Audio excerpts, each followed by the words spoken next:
Alrighty, so a little bonus news of the week episode on this Friday evening. And normally I don't do a news of the week episode back to back days because obviously there's a reason why it's called news of the week episode, as I usually do it weekly. And that, I'm doing this mainly because I want to talk about some of the moves that were rumored to be complete during the deadline, and it was pretty much made official today. But I also want to do a news of the week episode talk about something that is not related to transfer rumors and signing, because despite the fact that that's been kind of the thing for the past day or two with the secondary transfer window closing yesterday, there were still some news heading into deadline day yesterday in the secondary transfer window in MLS that weren't related to signings and also transfer rumors. But that being said, let us actually first talk about some of the signings that got over the line. I mean, it was pretty much complete yesterday before deadline days, but some of these clubs decided to wait till today to make it official. And starting off with Toronto FC signing Jose Cifuentes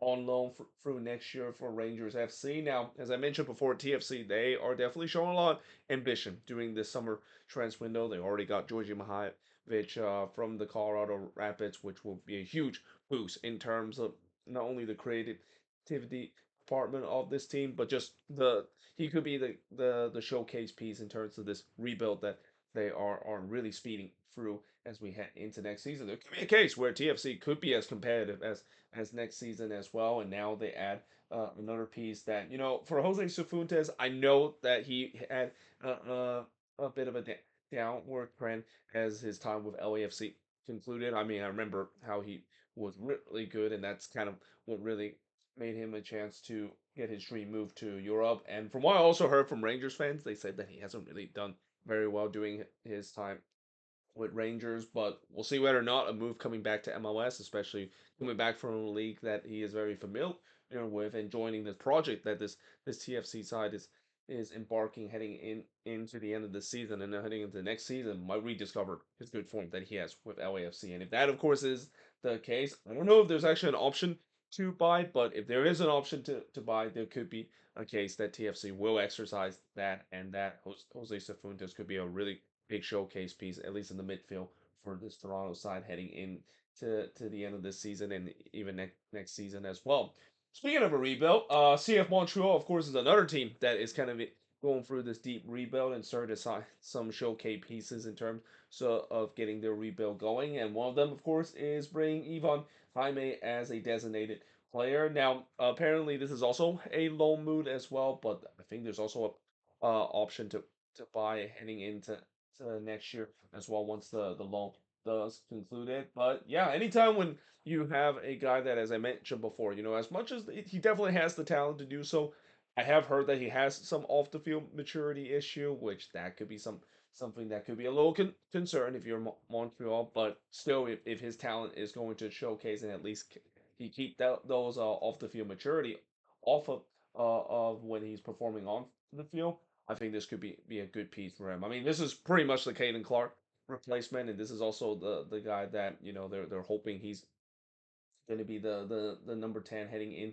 to the end of this season and head to the next season, that really be the creative player for this Montreal team. I mean, this team hasn't really had any of those creative number 10 player for a while now, and it also doesn't help the fact that some of them really hasn't performed anywhere near or have been injured as a resort. So yeah, it's going to be interesting to see how he will do, and especially with Montreal, at least they kind of make their fulfillment to their fans, the fact that not only they're going through this rebuild process, but for once they're actually spending some money and actually be a little bit ambitious and live by their words that yeah, we're gonna go through this deep rebuild, but we're not just gonna stand pat. We're gonna actually make some moves that looking to try to build ourselves a core or on this rebuild that we're embarking at the end of the season and maybe into next season as well. Now, in Miami, they have signed another player as they signed Argentine youth international attacker Mateo Civelti from Newer Old Boys. Something tells me this signing has a lot of Messi influence all over it. I mean, knowing the fact that that's literally the boyhood club of Lionel Messi, I have a feeling that he was very influenced to make this move to Inter Miami, and this definitely is going to be a dream come true for this kid to play for his idol. I mean, pretty much everybody that plays for New Old Boys, they definitely want to get a chance to play with Messi as a teammate, consider he's pretty much the most iconic name coming out of that club. But nevertheless, we'll see how many minutes he's going to get. I mean, he's just kind of a international player for Argentina, which means that that's probably a big fan, especially with the way that you know Miami will always needs to have some more depth with the way that they're juggling different competition by the end of this season and maybe heading into next season as well. Not a big surprise that they're once again stacking up Argentine player and especially players that definitely.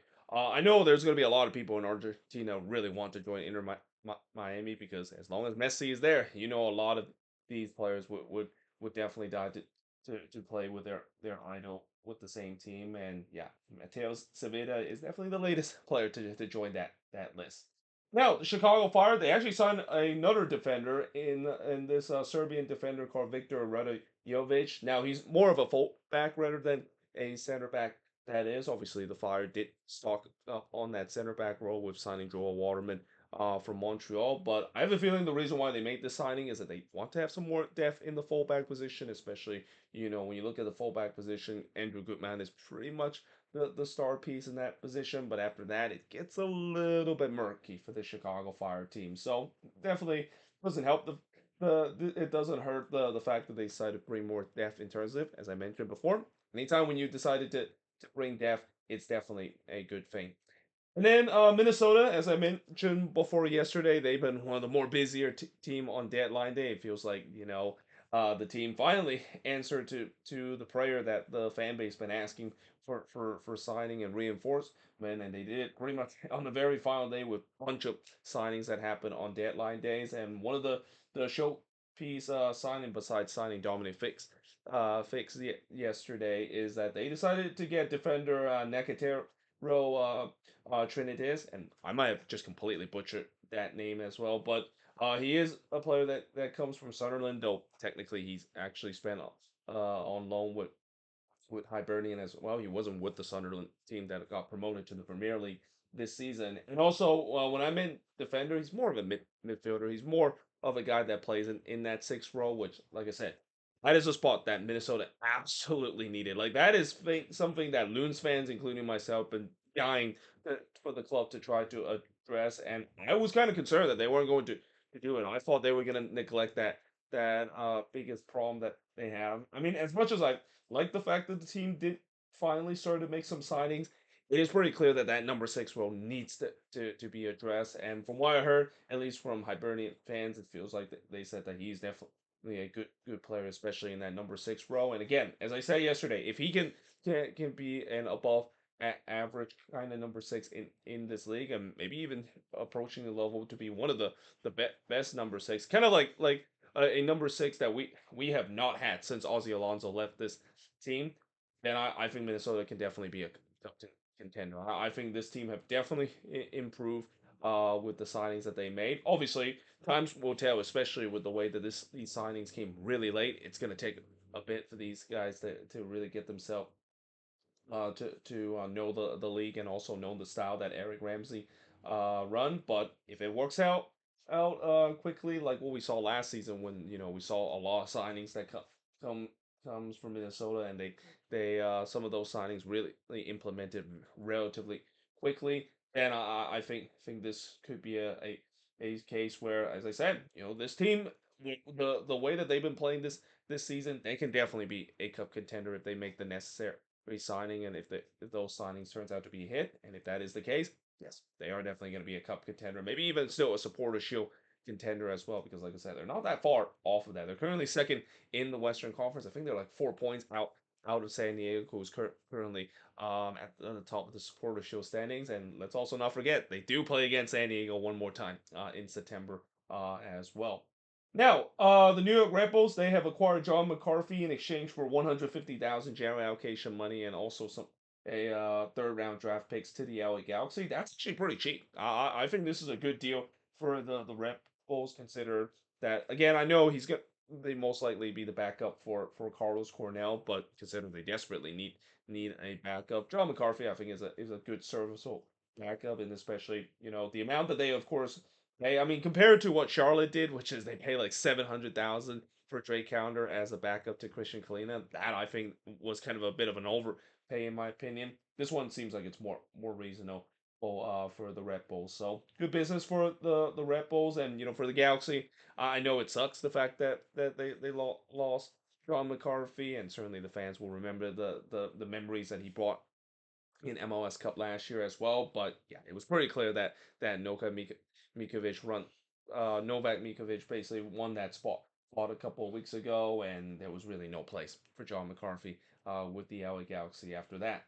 Now, Minnesota, as I mentioned, with them being very busy in the transfer window, they also signed three more players as they signed Alexis Farina, Kenya Michel, and Mamadou Dian from Hartford Athletic in the USL Championship. Now, obviously, these two guys are guys that is currently on loan deals that they of course got. I believe Kenya Michel, his loan is actually going to be only a short-term loan that is, and then Alexis Farina, he's going to be here at least until next season. Though there is an option to buy if he meets the potential with this Minnesota team. Now with Mamadou Dian, obviously he is the Tani Oluwaseyi replacement. I mean, it just kind of feels like it with the way that when you just not only look at the pathway that he is coming through is very similar to Tani with the way that people forget that when Tani was with San Antonio a couple years ago, he was an absolute stud. Like he absolutely breaked out in the USL Championship, and even though I know there's some people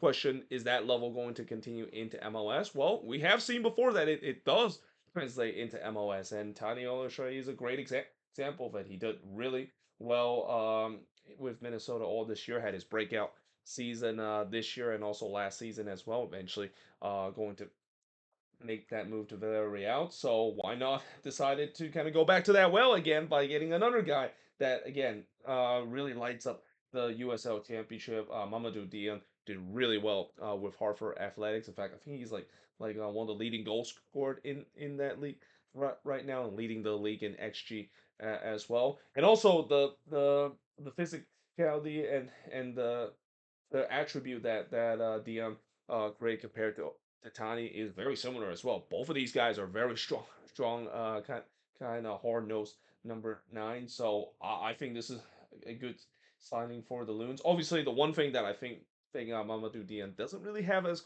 quite as much as what Tani has is he's not as fast as what Tani is. Tani is really fast, and that pace is kind of the reason why he's always getting a chance to find himself in open space. But I do believe that even though this guy is not as fast as Tani, he still could be a guy that could be key in terms of setting up those counter attack, and especially the fact that I mean I wonder if Eric Ramsey is gonna stick with a two striker system after Tani and he left. I mean, I think he might be tempted to do so, but ideally, as many Loons fans have said, just go with a one striker system. I think it's better that they just put Kelvin Yoboa as the lone number 9, and especially I think it suits him better. You can clearly see that this season, the reason why he's kind of struggled this year compared to last season is that he just doesn't work well in the two striker system with Tani Shai, and now that he's back in that low striker system where I've seen him thriving, I think that could be a good option. And then you bring in a backup option in Mamadou Dian coming off the bench and showcase his ability to work off of what already is a very tired defense in the second half. This team can definitely have a some say in terms of competing in MLS Cup. I definitely feel much more confident with this team, and it seems like maybe this team kind of listened to my epic rant that I have after that win against the Sounders in my review about this team's chances of potentially competing for MLS Cup. And let's also not forget the U.S. Open Cup itself. I mean, there's a chance where if these pieces hit well straight away and they continue the good some good form heading into that U.S. Open Cup semifinal, there's a good chance that Minnesota could actually lift the U.S. Open Cup and a chance to get themselves back to the final. That is if they of course can beat Austin in that semifinal in the middle of September.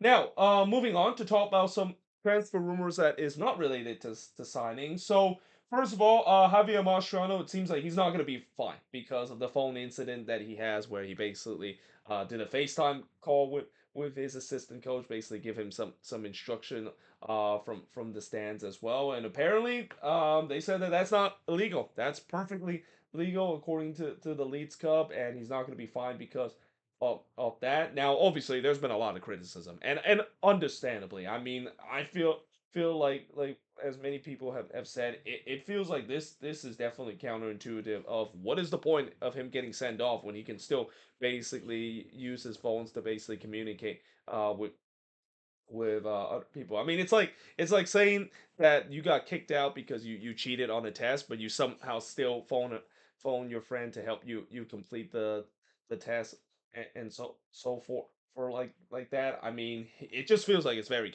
counterintuitive, and yeah, rightfully so.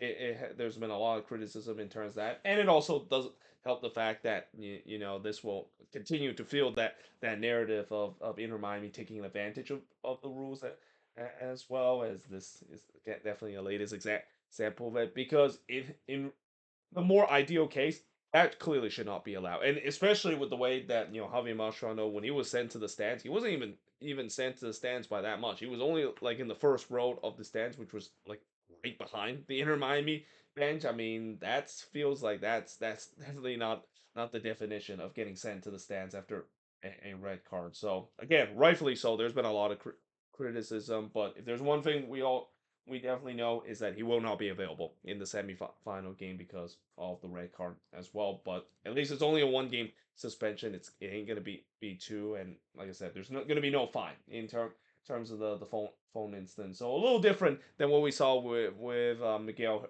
Herrera a couple of years ago. Where remember El Puro decided to use his walkie-talkie to communicate with his coaches, but apparently CONCACAF saw that. They said that is a big no-no, and they decided to fine him as a resort. Now, moving on, the Colorado Rapids, they said that they're going to be offering a one-to-one swap for Mahayevich's jersey for Aronson. Now, as much as this is definitely a nice little program for all the fans that, they'll be very disappointed that, with a Mahajevich jersey that they have, he's moved on from the team and now they can't really wear that jersey anymore. It is kind of a little bit petty the fact that they decided to do that. I mean, anytime when I see that, I mean, there's definitely some pettiness in terms of it, but it also is a good kind of program. I'm kind of surprised not many teams kind of offer that where if one of the star players decide to move on. I'm kind of surprised Minnesota didn't quite do that when they say that. Well, Reynoso is now gone. You can now trade in your Reynoso jersey with another player jersey at as a resort, but. Yeah, it seems like the Rapids are decided to do that, and I think there's a lot of Rapids fans are probably taking advantage of it. Consider the Mahajevich jersey definitely one of the more popular jersey to buy, at least in the Colorado Rapids fan base.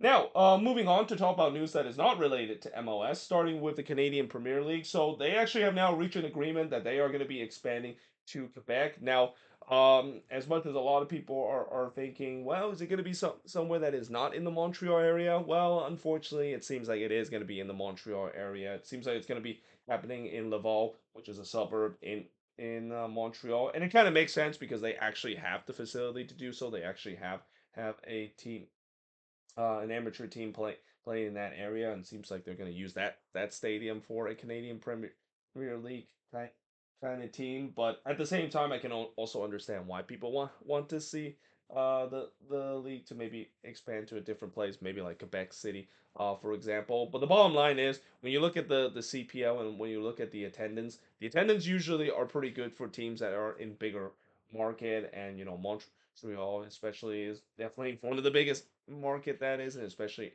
we all already seen with some CPL team. I mean, a good example is that in the Toronto area we saw a couple of CPL team that is in the suburb area. The same goes in the Vancouver area. We've seen one team in the suburbs now in Vancouver. There's another team that plays in near Victoria on Vancouver Island. So it kind of makes sense that CPL decided that well, we know that we already have some existing MLS team in these free Canadian market. We're still gonna put another team there because just for the sake of of um of marketing and also getting the draw out there. I mean, I'm pretty sure there are going to be some Montreal fans that maybe could support this new team. I mean, consider the ownership situation that Montreal has had. I think some fans would easily decided that, hey, I'm tired of supporting this team. I'm tired of the Saputo family kind of ruin this team. I'm gonna jump ship to this team that's still based in my area and gonna support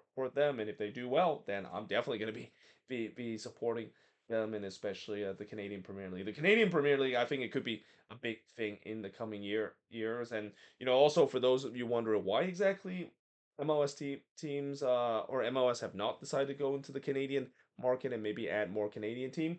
Well, the CPL is the reason why that is the case. It's the reason why we probably will never get a Canadian team in MLS, and it also doesn't help the fact that the Canadian market right now, the economy is not very good whatsoever. There's going to be nobody that's going to be ponying up the expansion fee that is. I mean, just a great example of it is look what happened in Vancouver. I mean, with Vancouver trying to uh, uh, offer an ambitious amount of sale of the team, no one really bite because there was no one in the Canadian market is going to pony up that fee because of how bad the economy is there right now, and it's been kind of been that way at least for the past couple of years.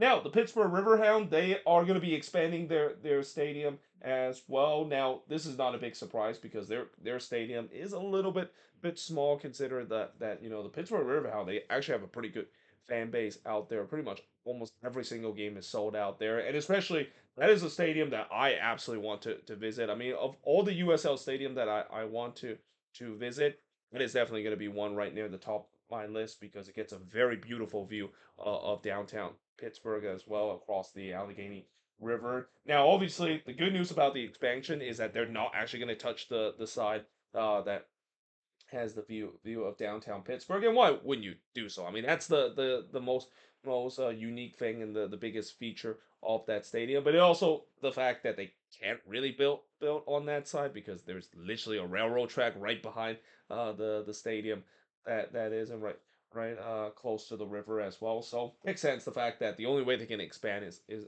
on the other main stands that is, and that's exactly what they're doing. So yeah, good on Pittsburgh in terms of expanding the stadium. Continue to expand the stadium, knowing that it's going to be a team that we might be seeing the first division in the USL in the future. Speaking of which, Sacramento is also one of the team that we could be seeing in the USL First Division as they officially have broke ground off the Rail Yard Stadium. Now there was an article talking about possibility that MLS maybe looking back at Sacramento and maybe give them another chance in terms of them coming into the league.